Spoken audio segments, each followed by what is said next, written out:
Ubuyobozi bw'ikigo cy'amashuri cyitwa Ahazaza Independent School giherereye mu karere ka Muhanga burimo kwishyuza ku ngufu amafaranga y'ishuri muri ibi bihe abanyeshuri bari mu rugo, bakanatera ubwoba ababyeyi ko bazahura n'ingaruka nibatabyubahiriza.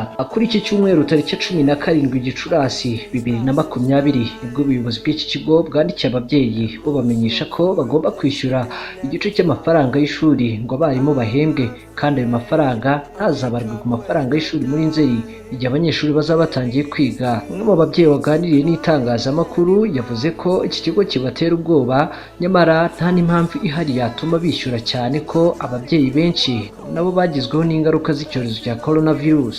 Uyu mubyeyi yagize ati barimo kutwishyuza amafaranga muri iki gihe abana bari mu rugo, kuko ngo bagomba gukomeza guhemba abarimu amafaranga avuye mu babyeyi. Baritwaza imyitozo abarimu bohereza kuri WhatsApp, kandi si buri mubyeyi ufite WhatsApp ngo aho umwana iyo myitozo.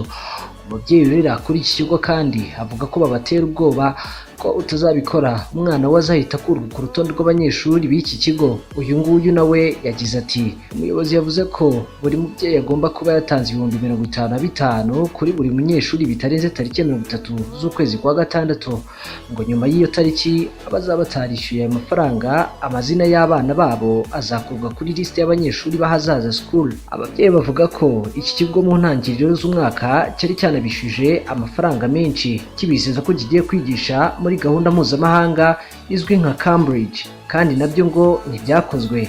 Uyu mubyeyi nawe yagize ati ubusanzwe twishyuraga amafaranga 94,000 ku gihembwe, ariko uyu mwaka uhise ubaye imfabusa twari twishyuye 150 ku gihembwe cya mbere, batubwira ko ishuri rigiye kuba international, ariko nabyo ntibyigeze bibaho kuko abana bacu barakiga ibisanzwe. Ndicungwe Janvier, perezida wa komisiyo y'ababyeyi barerera muri iki kigo, we yabwiye ikinyamakuru dukesha inkuru ko kuwa gatanu tariki 15 Gicurasi 2020 komite y'ababyeyi yagiranye inama n'ubuyobozi bw'ikigo bukagizweho icyo cyifuzo, ariko inama ikarangira komite y'ababyeyi cyanze.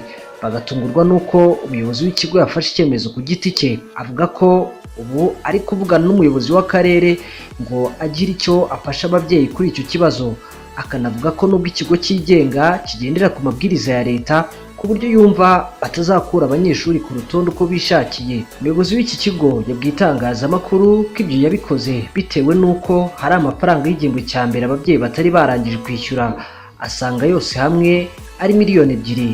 Gusa yemeza ko abagomba kwishyura ari ababyeyi bose hatitawe kuba ari mu mwenda w'igihembwe cya mbere kitasojwe kubera ikumirwa rya coronavirus.